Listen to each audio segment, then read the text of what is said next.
should sneak in just one step at a time. Hi everyone, welcome to Drupal Nights. Tonight we're talking about customer experience with Dharmesh. Take it away. Hello everyone, I'm Dharmesh Mistry.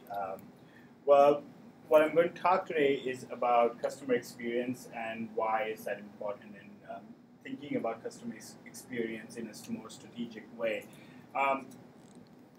I'll give you a little bit of background as to why I'm talking about this topic, but feel free to, if you have any questions, you don't have to wait for the end of the hour to talk about it.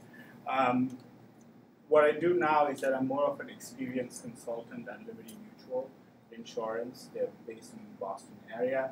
And what we're trying to understand is that we are trying to leverage user experience and customer experience in a more effective way so that we build more meaningful experiences for our agents, for our brokers, and for our policyholders, of course. So let me start a little bit about what I've been doing for the last 6 or 5 years. I started my career with usability, and what I used to do is that I used to do a lot of usability research and usability testing. And then as I moved forward, what I thought that in order to make it a more cohesive experience, we need to start thinking beyond usability and what makes a product easier to use. And that's where I got interested in user experience. The user experience is more about also understanding the motivation of the user. Why is the user doing what the user is doing? And it's not necessarily related to the ease of doing what the user is trying to do. And then, as I move forward, I started thinking more broadly about customer experience. So this is where I'm mostly involved right now. And the good thing about these circles is that the concepts that you learn in one can very easily be applied to something else. So ideology-wise, I feel like they're all in the same bucket. It's just the scope of what you are trying to address is different. So user experience mostly, yes, please. Would you also say that the scope of what specific things they impact broadens as you move out? Yes, so usability is mostly focused on just the ease of your product, right? Can you perform this task easily? User experience then becomes that can you perform, what is your motivation, doing the user experience research, and then talking about can you perform this task if easily and effectively. If you are doing something while on your phone, you want your experience or your expectation is different from doing it on your desktop, right? So that's where the user experience research comes in. And then the customer experience is, I was just talking to Danny about this earlier, is that I feel user experience is still very much involved with digital experiences, but we don't completely live in digital experiences anymore. There is this whole connected devices, and we are, I'm looking at my phone while watching television, and I'll browse something, and then I'll at some point move to my iPad, and I'll start doing something else on it. So the experience is, we need to, if you start thinking about experiences, you need to connect these different device experiences as well. So that's where I've become more focused on customer experience.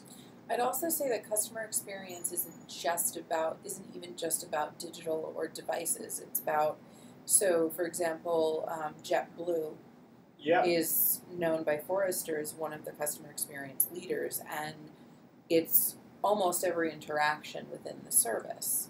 So it's not just about like how great their app is, and by the way, it's a great app, just so you know. Yeah. But it's also like what it's like to get there, what it's like to be on the plane, like all of those little aspects of the experience. Definitely. Same thing with Disney theme parks. Yeah, yeah. So it's about every touch point with the customer, digitally or otherwise. So we hear this a lot, right? We always keep talking that the customer is the king. I personally don't think that we need to I think that it's time for us to rethink how we think about our customer. I don't think customer is the king. What is the king is empathy.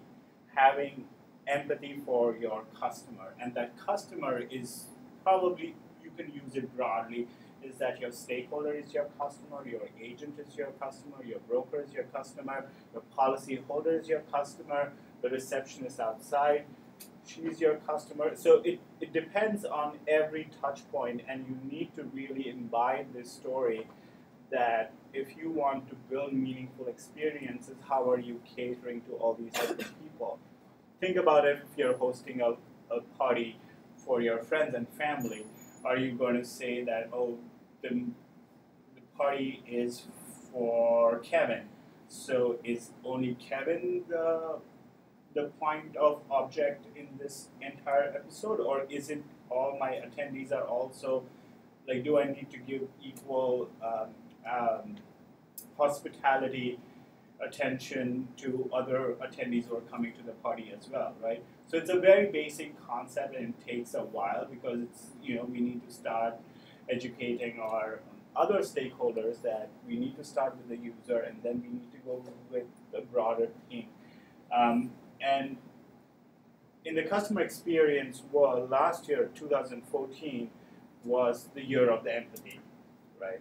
How do we generate more empathy within our users? Very similar to what user experience professionals have been speaking for a very long time. This year is, in customer experience world, is the year of the employee.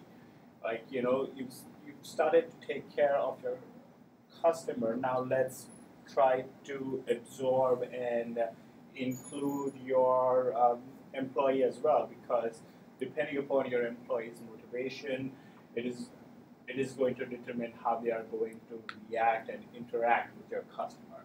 So basically, long story short, I personally feel these are very good areas of improvement, and helps us to think about industry in a particular way. But overall, it's coming to empathy for all. And how do we do that? So one of the things so apologies, I may have gone a little too crazy with animation. One of the basic foundations what we are trying to achieve with customer experience is loyalty. And the loyalty comes in three different ways. One, loyalty is that they continue to buy our products or services. The other one is that they start buying other products or services that we offer in a suite. And then the last one is advocating for our products and services. So that's what is one of the most important foundation of customer experience that we need to think about. And what is happening in the industry for a very long time, what is the value to the customer from experience point of view, is that they have thought that the value comes in this order. It comes with effectiveness, then it comes with ease, and then it comes with emotion. Now, over the last few years, or rather, should I say more, the last year, they have started to not necessarily challenge, but rethink our order of priority. And I'll come back to that point. What I wanted to share is that, where is the state of customer experience and where we are? In 2014, they did a survey that was presented at the Customer Experience Forum that they asked the executives, what is that you want from your CX teams? And this is going across industries. This is going from insurance to hospitality to retail to technology to small companies to enterprise level organizations. And what the executives were saying was 31% wanted their customer experience person to be a leader in their industry. 29 wanted be the leader in the industry, and then 20 wanted be a leader in any industry, right? And what is happening is that then they also surveyed they surveyed the customer experience team people who are leading this effort and asked them, how effective do you think you are based on what is being asked by your executives? And this is what we found out. 12% think that they are very effective. Their programs are very effective.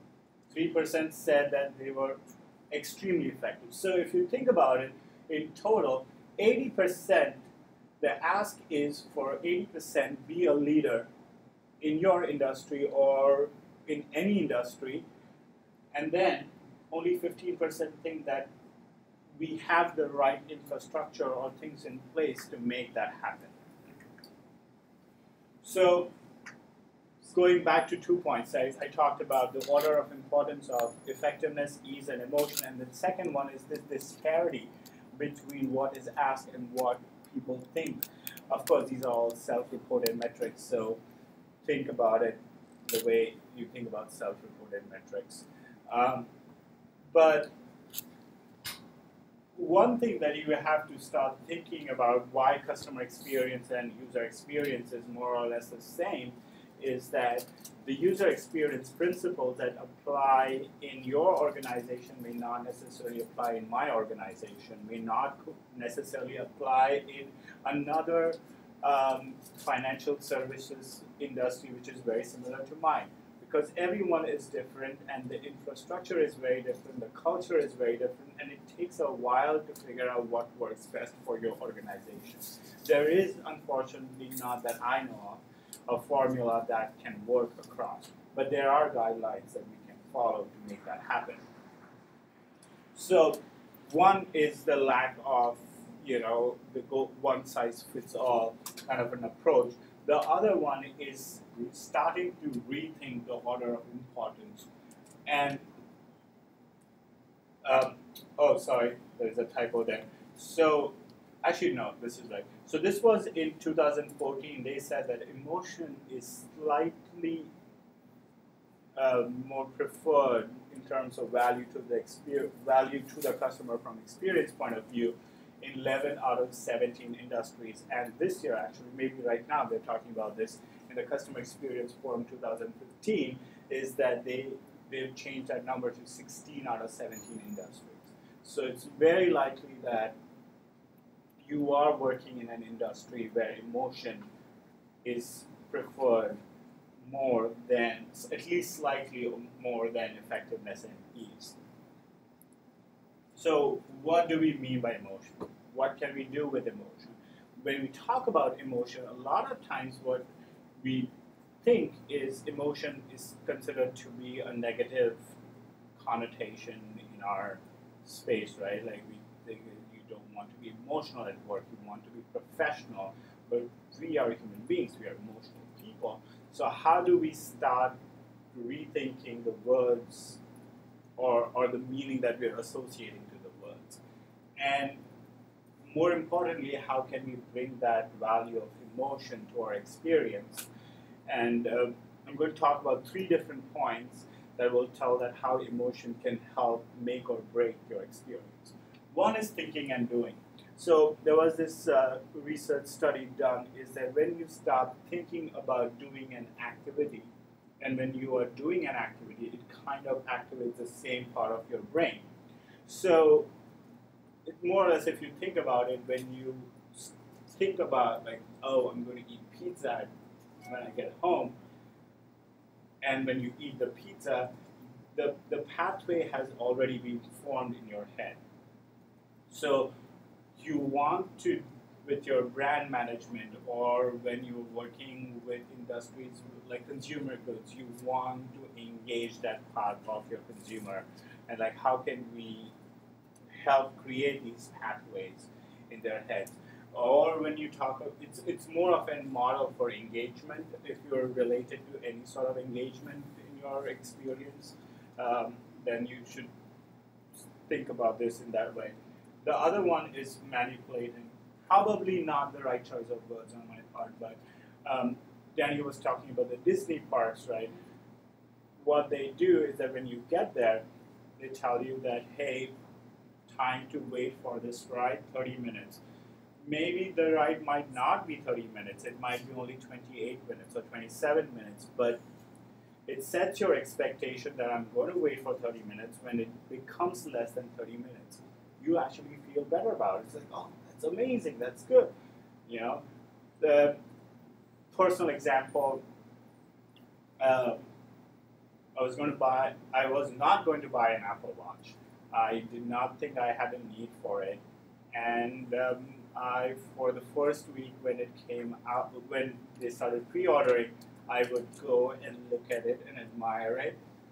I started thinking about it, but not taking an action. In one impulsive moment, I decided to buy it. It told me it would come on June 22nd to between June 29th. I had ordered it on April 12th. I've been counting days ever since, like April 12th, like refreshing the page constantly, trying to figure out when it's going to come. They send me an email and say that, hey, they have accelerated my process and my watch came like first week of June. Now, interestingly, is like reading the articles and stuff like that, I knew that there were some problems in the process, but they were going to accelerate. So 22nd to 29th was not necessarily the normal case. I knew that it was going to come faster than they had said, and it did. And yet I felt better about myself. I started looking at the product differently. So that's where you start thinking about manipulating expectations. So how do you accelerate, go beyond what is the user is expecting from your product or your service? And it's huge in customer experience, right? Customer service. If you are calling a contact center, how are you trying to take these aspects and making sure that you are coming with a resolution as fast as possible? And then the last one to this point is the concept of decision making. Decision making, this is one area that we focus a lot, even when we are talking about websites and user experience and usability, is that there is only so much that you can, like decision-making power, think of it as like the decision-making dollars you have in a day, if you will. It's limited. And what you want to do is that you want to use them wisely. So what people start doing is that when you go to a new city, the first thing you're absorbing every little thing. For example, if you've never been to Chicago, you walk out, it's like, oh, the air feels different, oh, the signs are different. You are absorbing so much information, you're starting to make decisions, what should I be doing for the day, and it becomes taxing. But after a while, what happens is that you got used to it, so the things that don't matter, you stop, they go in you don't think about them, and you just keep walking.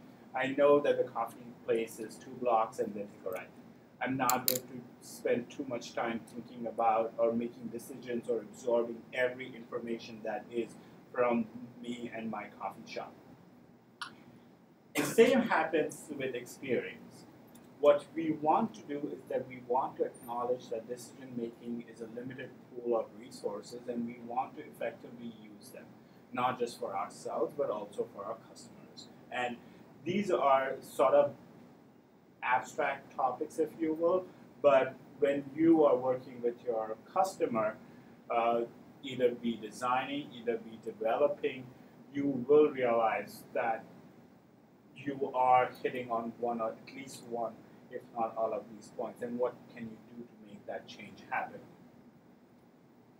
And of course, the last but not the least part of, I could never say as beautifully said here, is that she said, I've learned that people will forget what you said, people will forget what you did, but people will never forget how you made them feel. Right? She's an amazing writer. And I kind of relate a lot with this, because if you ask me about something, how was to work with Danny on design for Drupal 2 years ago, I would not remember a lot of things what we did while doing D4D, but I have this emotional fluid ideas that, oh yeah, it was fun, and we did this, but I do not remember the stories. I remember this emotional fluid state of mind, and that's why it makes more sense to me, but I'm sure that there are other people like me who believe in this especially if you are in a business where you are servicing your customers. So the road to robust customer experience is very much similar to a road to a robust user experience. You start with the repair stage, where you try to figure out what's working, what's not working, and how, what are the areas of growth and opportunity. And then you take those ideas, prioritize those problems, and move to the next stage, which is the elevate. And depending upon the things that you get from that, you will of course have to make some changes and optimize it. And then once you've optimized enough, then you are going to the differentiate stage. Ultimately, what we all want to do is that we want to be in the differentiate stage. Sometimes more than others, what you will see at the numbers at the bottom, this is again from the Customer Experience Forum 2014 survey, is that most CX people thought that this is where they belong in their road to build a robust customer experience. Can you give examples of the kinds of decisions and conversations your team would have at each of those stages? Sure. So, not a completely true example, but just a fictional one. For example, if we have contact centers across America, and we realize that our average handling time is way over 4 minutes, and also we realize that we're also collecting Net Promoter Score on these calls. And we realize that our Net Promoter Score is affected by this, and we also found a report that our people are not coming back to us. They're not, the customer who had our business, they stopped doing business with us. So there are these correlated points, and we don't know. So think about it sort of a semi-good example. So that's where the problem area is. What we want to do is that we want to figure out what is there a relationship between these three attributes? What is the relationship? Is it because there is more average handling time that is keeping our customers and they are going somewhere else? Or is it that it's our first time customer who just joined, maybe on a trial period, and wanted to go through the setup process? We did not cater to them properly and effectively, and they probably said something on social media. So there are different ways in which things could work out. I'm not giving a very coherent example because I want to just for the proprietary things. Oh, absolutely. I'm just wondering, it almost sounds like there's a stage even before repair that's evaluate. So the repair stage includes sort of, if you will, because I'm just assuming that you can't repair unless you know what you're repairing. Yeah, so I guess what I was thinking is like you'd have to figure out where the problems lie. Yes. And it sounds like you're saying we analyze the problems, and then is the elevate stage one after that, after you've analyzed the problem, or is that part of the repair? So you could technically think that I just combine. I'm thinking of repair is like you analyze the problem and then you propose a solution and then elevate a solution. Okay. So is repair like, okay, Houston, we've got a problem, we need to fix it, and then elevate is like, okay, like we have a plan of how to make this better and get the like serious, scary problems out of the way. Yes. So So you have a problem. You identify the problem. You have a plan of action in the repair stage, and then in the elevate you implement it. Once you implement it, then you say, okay, this part wasn't working so well. This is sort of working well. What can we do to make changes to it? And then you start. That's where you go into the optimize phase. And once you've optimized enough of that problem, you know that how this ship works, and that's where you go to the differentiate stage. But of course, all of these problems and the solutions to these problems will depend upon your business strategy, your department strategy, where the market is going with it. So there are a lot of moving pieces, but you need to, the steps are like these. How does it fit into the process when a team has basically started with Elevate, but never properly defined the problem to know actually if Elevate was the way to go. An example is, my phone just got like a major update. I can't find anything. Everything's like now turquoise and orange and bright blue, when before it was just kind of subdued colors. And I can't imagine that someone said that, you know, plain colors are a bad experience. We need these bright colors on people's phones. So Johnny Ive makes that decision all the time. I'm just trying to figure out, like, I know, even in, you know, the company I work at, you know, every time it's like, hey, this looks, you know, a little tired. Let's freshen it up visually. Let's just say. So, but there was never a problem statement. Yeah, Really. so that's a good point. So that I have a slide for it, and Okay. I'll jump to that just in a brief second. But that's a great point, and I'll tell you why that we need to start thinking more effectively about those kind of problems. So I talked about CX a little bit to just give you an idea about the lay of the land and what's happening. And let's now try to connect back to user experience and how can we make it a key differentiator in the marketplace. So there are a lot of good blogs and articles online which tell about how can UX help customer experience. A few years ago, I remember reading blogs where they were talking about friction between CX and UX and what is happening. Like, is CX going to take over UX or vice versa? And I think over the period of time, it seems to me that the industry has come to an understanding that these are two different entities and they need to work together. And they can leverage a lot of resources from one another to make it happen. So it's not that one is going to take over the other, but it's more about understanding that how can we leverage each other's qualities and take our principles applied in one methodology and apply it in something else. So this is what I was talking about, is that when you stop thinking about digital experiences or even physical experiences, is there two kind of user experiences that you can generate. One is intuitive driven and one is evidence-based. So how many of you guys have used or have an iPhone? Okay. How many of you guys have or use Gmail?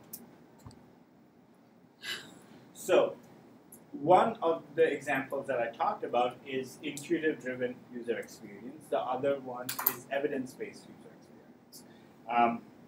Now, what you were talking about, that someone is making that change, is that we don't need those subdued colors. We need bright orange and bright red. There is someone who has a lot of design authority making that change. So that goes towards more intuition-driven. They're saying that this is where the trend is going, this is how we want to tell a story about our brand, this is what we are. I think our customers will love it, our customer audience is, you know, so and so, you know, they are attracted to these colors, this is how they think, and it made most sense for us. Oh, actually, let me backtrack that, sorry. The intuition-driven one is like, no, I think this is the color for, this is the brand treatment we want to go with. The other one is more about evidence-based, like this is where the trend is going, this is how people think. It's more based on research and numbers, whereas intuition is more, you know, someone from, I don't want to say it, but since it's recording, but you know who I'm talking about.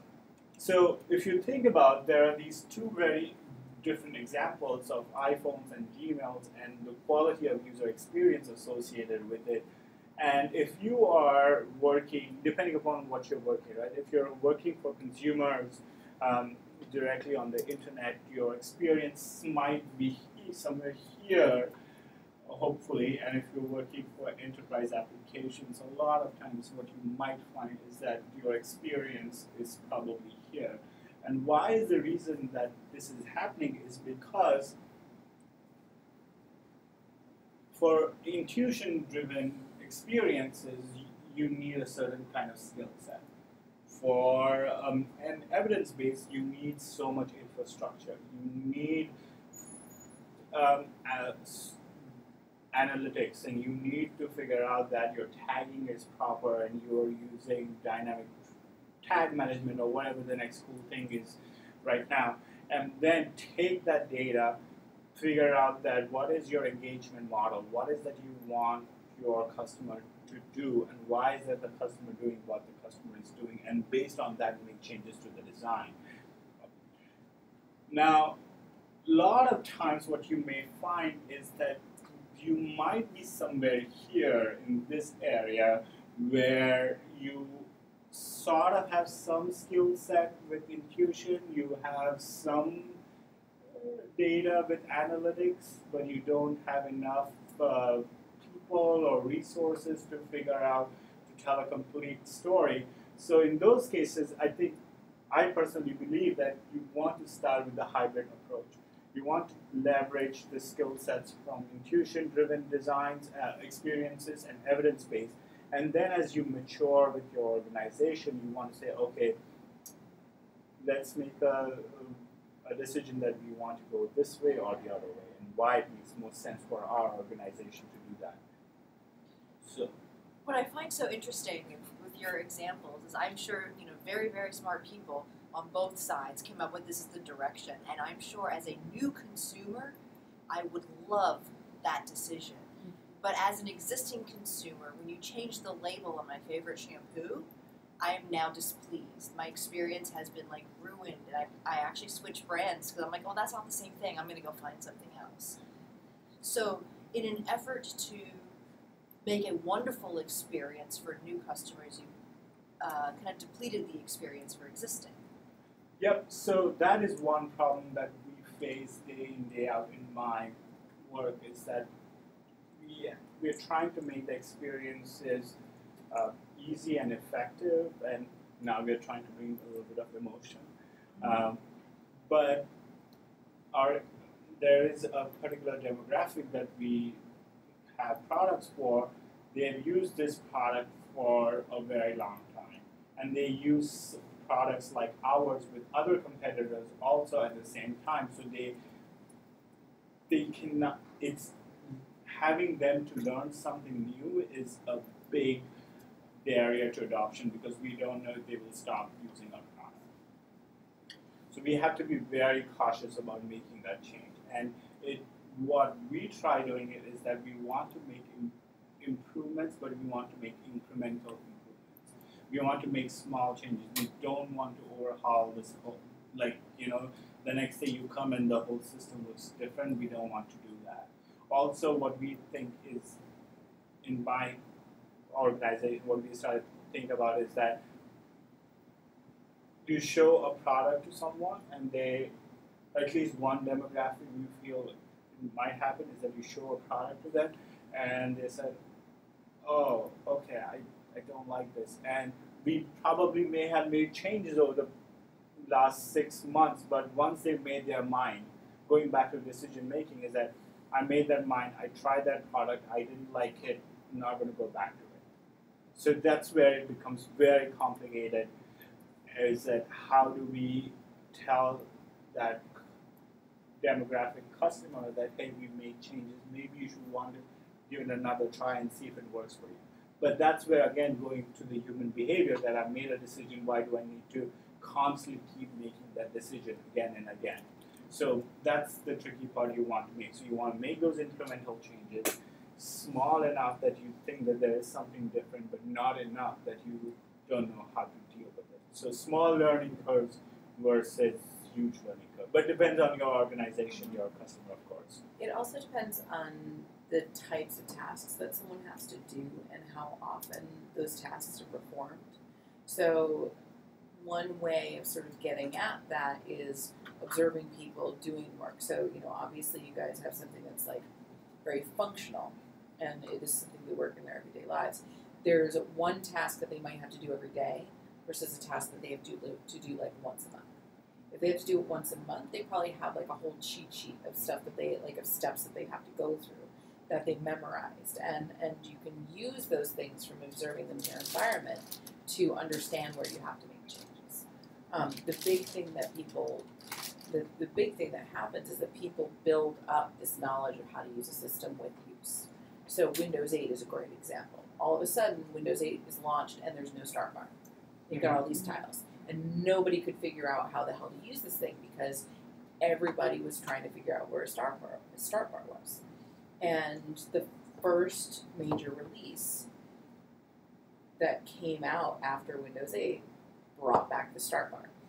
And now now that they're doing commercials on Windows 10, the very first, like within 30 seconds of the intro video for Windows 10, they show you the start bar. So it's all about like understanding the really high traffic tasks and focusing on making very incremental changes to those, so that you're not completely telling someone, oh, you have to learn a whole new thing now. Mm-hmm. Like when the new Balsamic came out, I mean, you saw my rage. I haven't used it yet. Well, and so like they changed the file type that they used. So not only was there a whole bunch of new stuff, like I couldn't figure out how to get into the thing. Because like I had all of these files and none of them would open, and oh, the table flipping rage. Yeah, same thing with Adobe. When Adobe came out with Creative Cloud, like all of a sudden your InDesign files didn't work anymore. You had to save them down to a different version if you wanted someone who had a different version to use them. Oh man, software companies do that all the time. Yeah, so that's where you have to. Drupal does that now too, by the way. Just telling you. So that's where you have to start thinking about that the changes that you're making has much more impact. So I wanted to take a little bit a step that, you know, if you're working for applications or you're working with websites for your clients, or you're working for internal website or internal intranet kind of stuff, one of the things, some of these examples in this slide or the next slide may be applicable to you. And these are more about the trends where the industry is going. So think about these trends if they are applicable to your specific need or not. So these are more like pointers.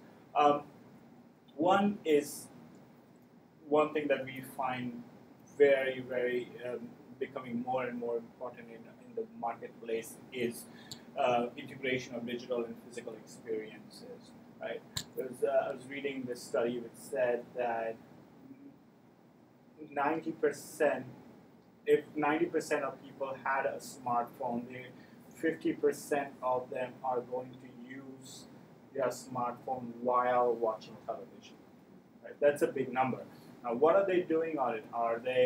This is like if you are making an ad placement, or if you are talking about, you're watching a YouTube video and you did not know a word that came up, or a conversation, or who this person was, you're going to probably use your smartphone, try to figure out who that person is. So this is the way the landscape is changing, and how you're consuming information. And what you think is that it's sort of, think about it, is that the way information you are consuming is agnostic of the medium, right? It's coming from your phones, it's coming from television, it's coming probably from your projector, it's coming from your tablet, or it's coming from your friend. And this is how we are consuming information, and we want to build a more deeper integrated solution. And if you're talking about customer experience in general, it's a very big task. How do we integrate these experiences and still make it relevant to our customers? To do that, one most important thing that we talk in user experience a lot is context. So you want to build that context, you want to work with the context, and then start shaping up these different integrational elements. Taking that to the next level is that to make that context work is talking about devices. So in devices, you want to have tailored experiences with devices. As I said earlier, is that what I'm going to do with a laptop is not the same way I'm going to consume information on my tablet. It may or may not be the same way how I'm going to do it on my phone, right? the way the workflow should be I personally believe in all these three elements should more or less be the same. That does not mean that it should look the same, right? The 80% use case on mobile is different from the 80% use case on your desktop. But the workflow to get to those experiences needs to have a cohesive contextual story behind it.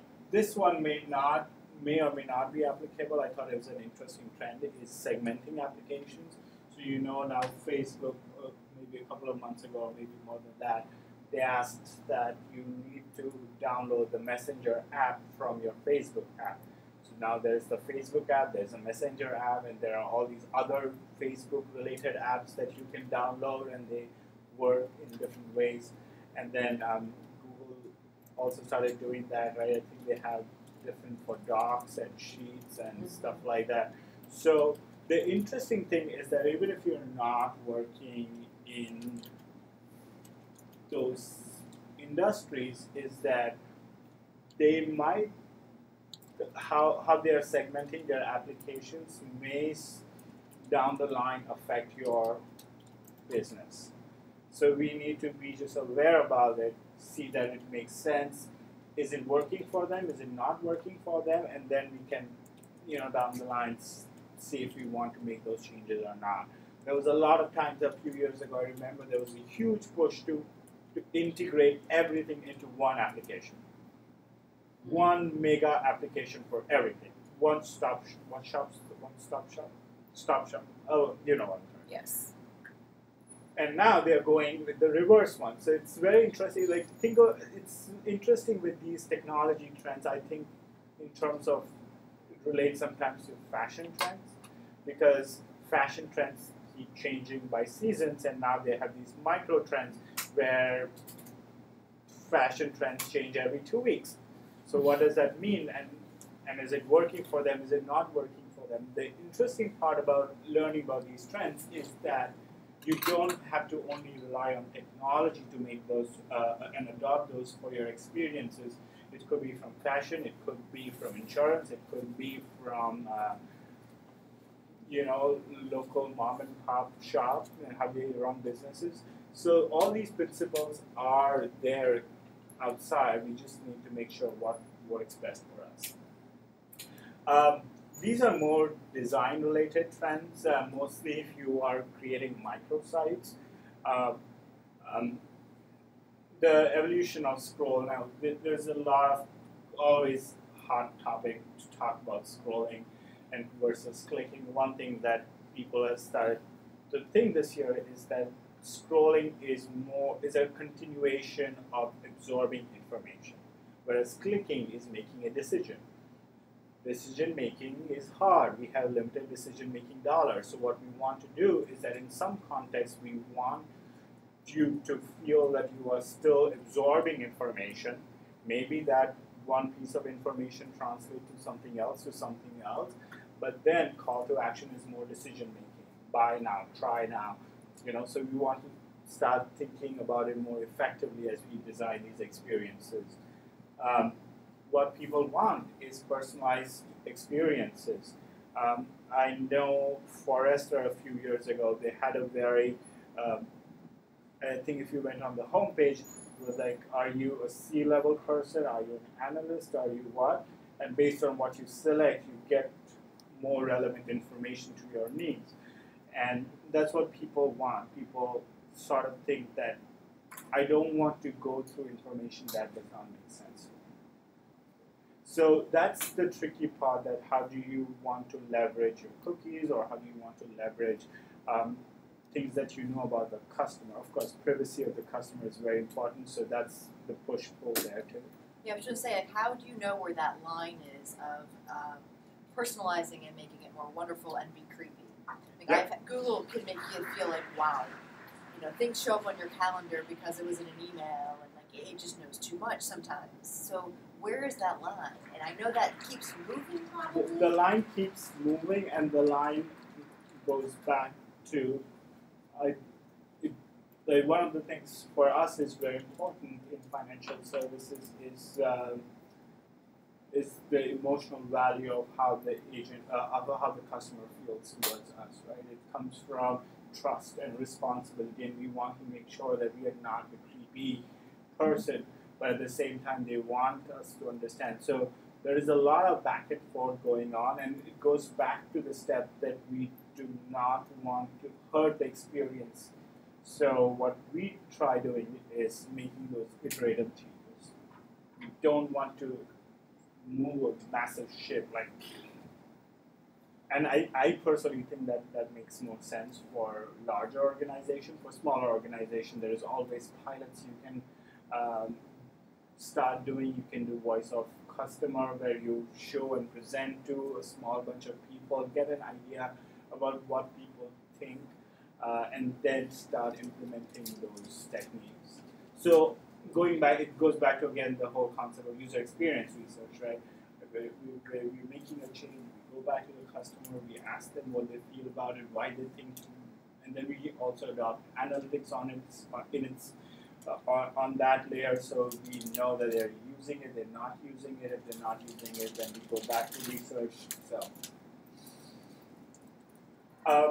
And then the interactive stories is a very important one, is because you want to tell. You don't want to tell a story that does not relate.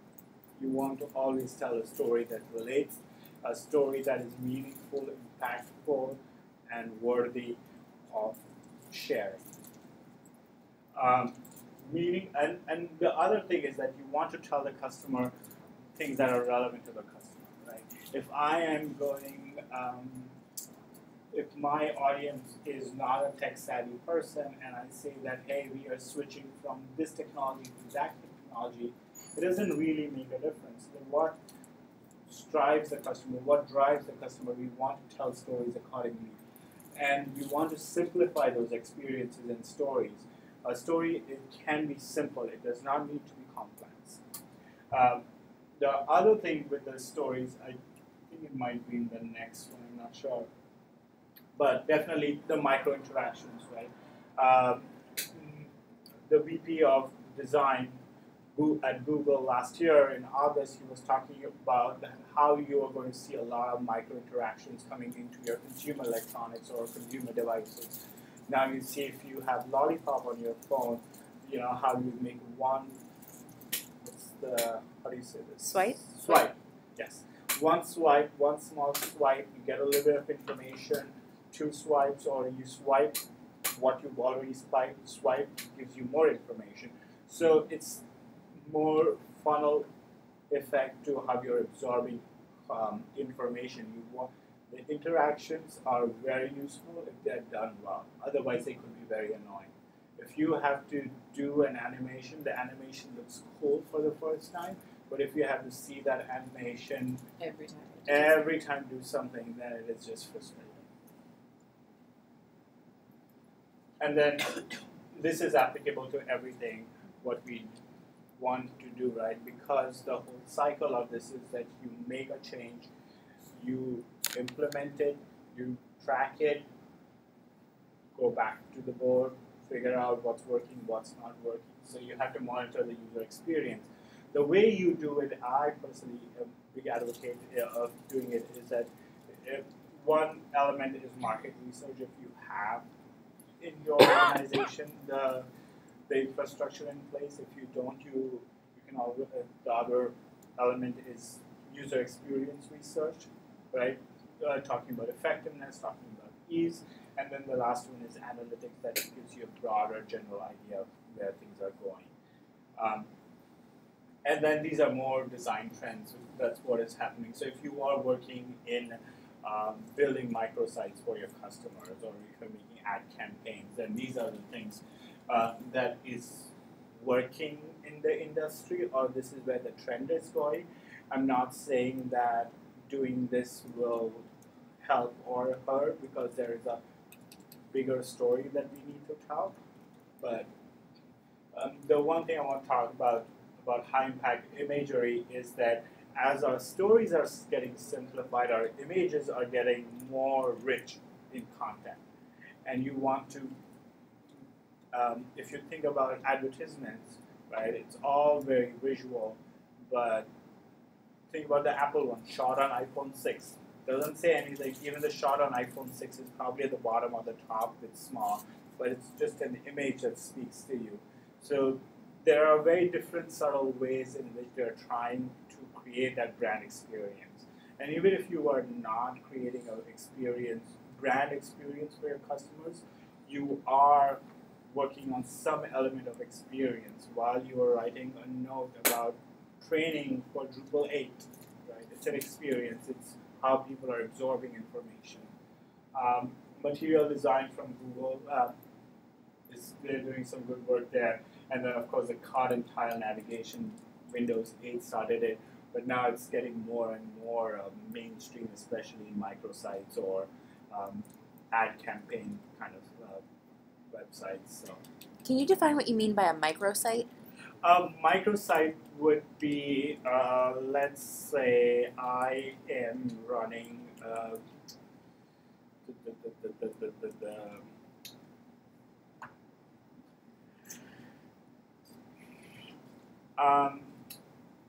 I have a.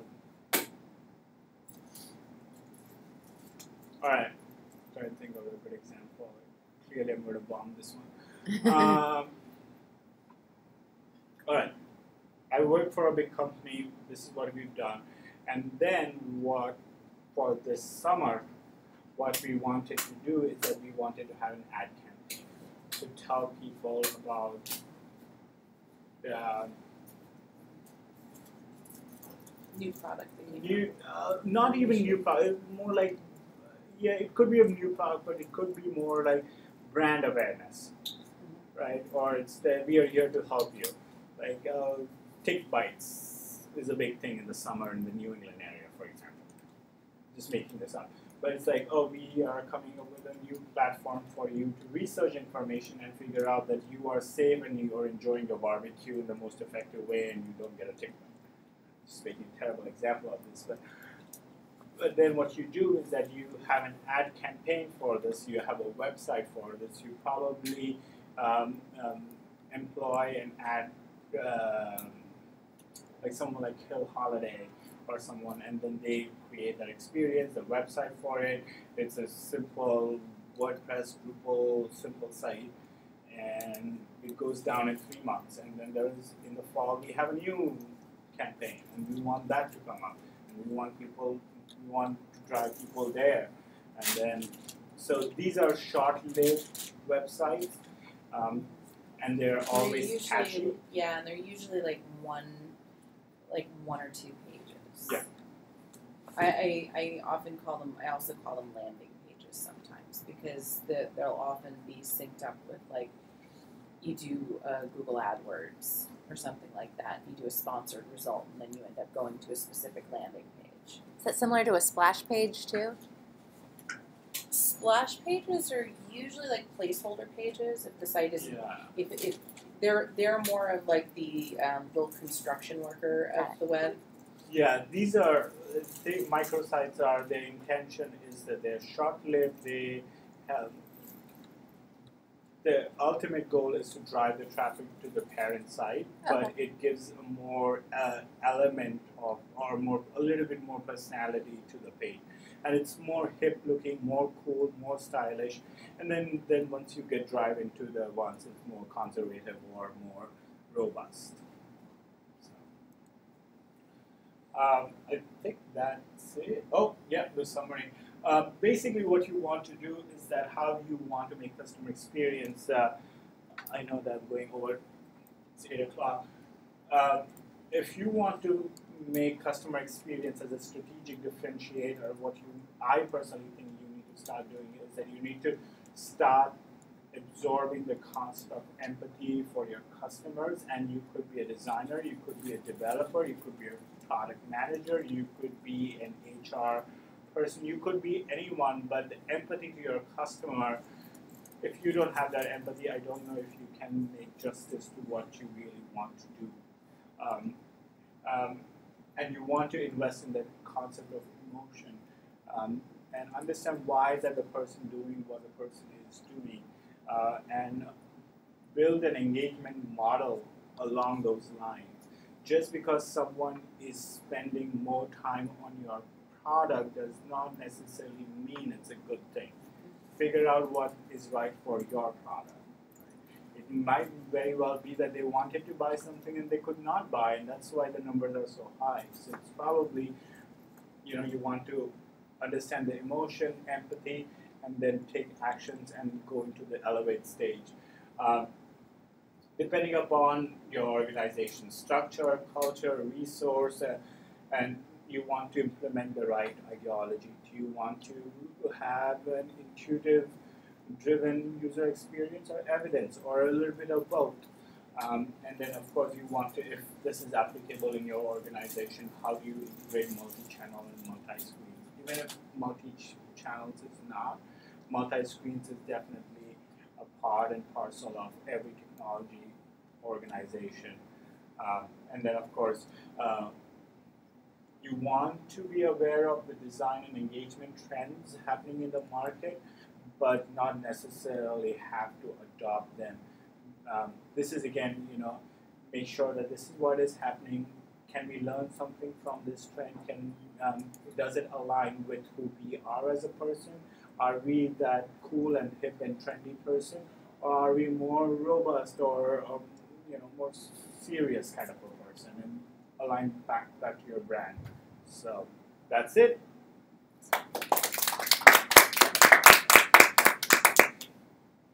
Right. Thank you. Thank you. Oops, sorry. Sorry. I didn't know that was going to happen. Come in here and ruin everything.